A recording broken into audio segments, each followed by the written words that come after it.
자동차 연비, 광고나 뭐 이런저런 자료에 나온 것하고 실제 운행해 보면 참 많이 다르다는 걸 느낍니다. 오늘 오후에 국토교통부가 현대차 산타페 또 쌍용차 코란도 스포츠 등 연비를 검증한 결과 표시 연비가 부풀려졌다면서 제작사에 과징금을 부과한다고 발표했는데, 이 발표가 있기까지 국토부하고 산자부가 서로 상반된 조사 결과를 내놓는 등 혼선도 없지 않았었습니다. 자, 정부 지금 제대로 하고 있는 것인지 전문가 의견 듣겠습니다. 대덕대학교 자동차학과의 이호근 교수 전화해 모십니다. 이 교수님 나와 계시죠? 네, 안녕하세요. 예.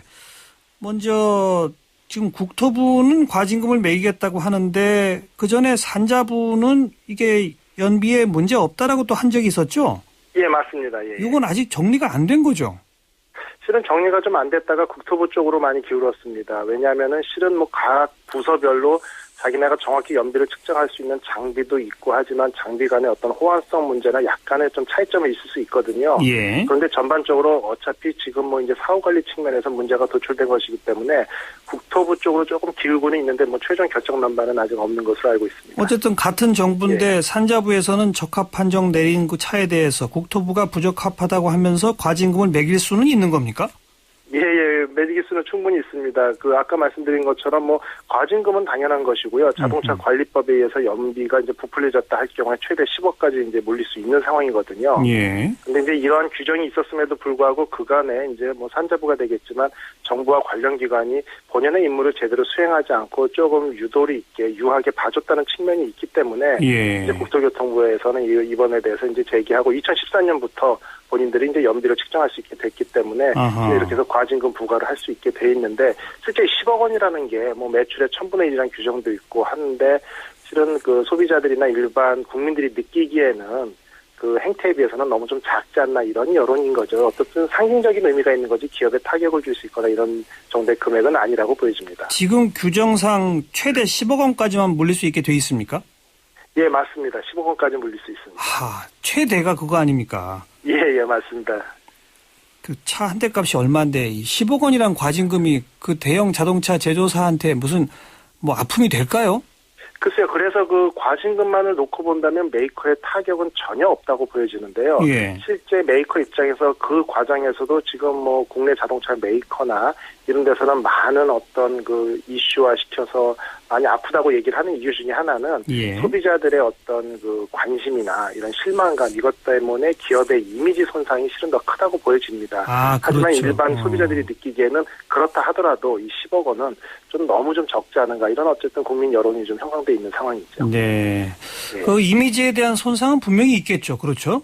예, 분명히 크죠. 미국에서 뭐 작년 같은 경우도 그렇고 그 이제 연비 문제 때문에 현대차나 이런 데도 합의를 하고 이제 뭐 차가 폐차될 때까지 얼마씩을 지불하기로 하고 이런 얘기들이 쭉 있는데 예. 끝까지 그게 다투면서 뭐 어떤 소송이나 어떤 이런 판결까지 가지 않는 이유는 그 중간 과정에서 버리는 게 너무 많고 손실이 크기 때문에 예. 기업 이미지 관리 차원에서 이렇게 접근을 하고 합의를 보는 것이 가장 옳은 방법이고 윈윈이기 때문에 메이커에서 그 방법을 선택한다 이렇게 보시면 됩니다. 예. 그리고 국토부가 연비 허용 오차 범위를 5%로 하고 있지 않습니까? 예. 이건 다른 나라하고 비교했을 때 적절합니까? 너무 큰 겁니까? 실은 다른 나라에 비해서 뭐 적절하다고 보여질 수는 있는데요. 어떤 기술 발달 측면에서 보면 측정기기의 정밀도 등은 상당히 많이 향상돼 있거든요. 예. 그렇기 때문에 저희가 뭐 농담으로 뭐 주유기 같은 경우도 100리터를 공급했을 때 최소 뭐 98에서 최대 102리터 사이가 들어가야 된다는 오차 범위가 있으면 예. 늘 메이커들은 자기네가 가장 유리한 쪽으로 98.01 뭐 이렇게 맞추거든요.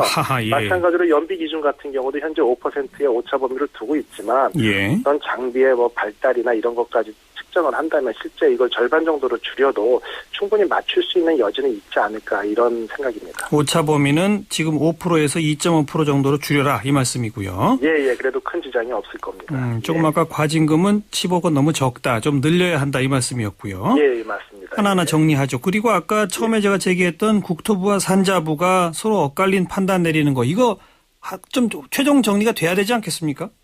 예, 최종 정리가 돼야 되는데 아무래도 국토부 쪽으로 웨이트가 실릴 것 같습니다. 왜냐하면은 뭐 관련 어떤 장비나 특정 검증 기관의 어떤 인프라 같은 건 비슷할 수도 있는데요. 예. 실제 우리나라의 이 검증 제도가 2002년까지는 전체 차량에 대해서 형식 승인을 하고 사후 관리를 맡아왔는데, 예. 그다음에 2003년에 이제 자기 인증제로 넘어가면서 정부에서는 대형차 위주로 관리를 했습니다. 예. 그러다가 이제 아시다시피 2012년 2년 전에 현대차가 90만 대를 미국에서 리콜 문제가 발생하면서 2013년부터 승용차에 손을 댔는데, 예. 그간 산업통상자원부에서 이 부분을 맡아서 진행을 하고 있었지만 그동안에 어떻게 보면 직무유기라고 할까요? 예. 부족한 부분이 있으니까 어떻게 보면은 국토부에서 다시 손을 대고 이쪽에서 사후 관리는 일단 국토부 담당이니까 가져오는 게 맞는데, 아하. 여기 한 가지 조금 더 예외랄까 첨언을 할 이용이 또 이제 환경 쪽에 대한 화두가 상당히 크거든요. 예, 그렇죠. 자동차 가지고 연비 테스트를 하는데 동일한 장비에서 동일한 방식으로 배출가스 테스트도 합니다. 예. 그런데 그건 또 환경부 소속이거든요. 그러네요. 그러니까 동일한 차를 가지고 동일한 시험 방법을 해서 연비 테스트를 해서 결과를 올리고,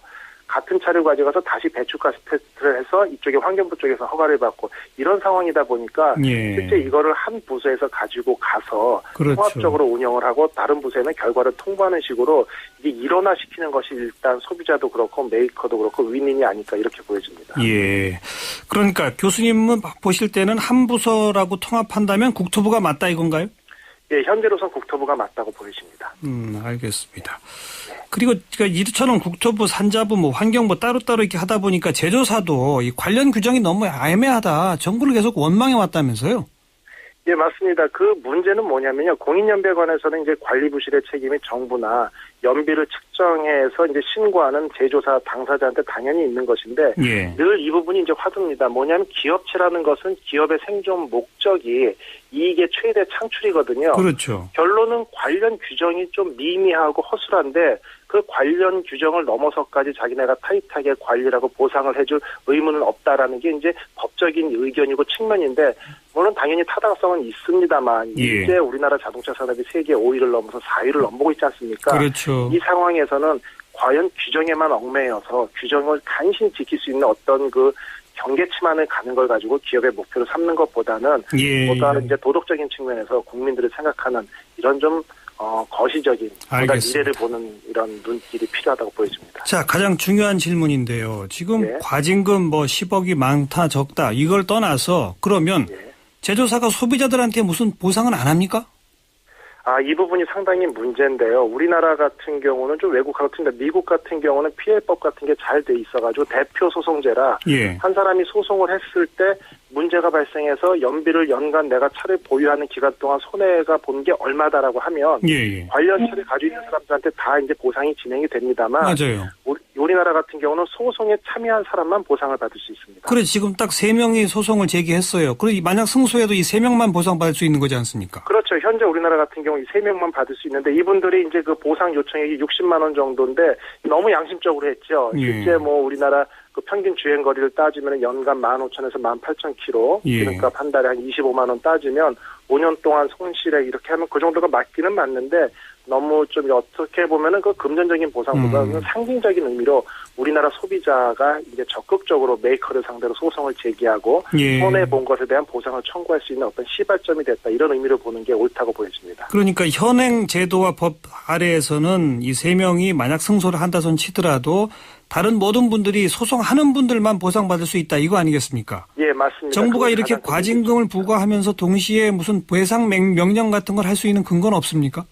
예, 현재는 그런 근거는 없고요. 미국에서도 마찬가지로 이럴 경우에는 대개 그런 어떤 배상 명령이나 이런 거는 사법부를 통해서 이렇게 진행되는 부분이 있기 때문에 과징금은 국가기관에서 진행을 하지만 그 보상 부분에 대해서는 이건 좀 다른 문제라고 보여집니다. 그런데 최근에 그 포드 자동차는 국내 소비자들한테도 연비 과장에 관련해서 보상을 하지 않았습니까?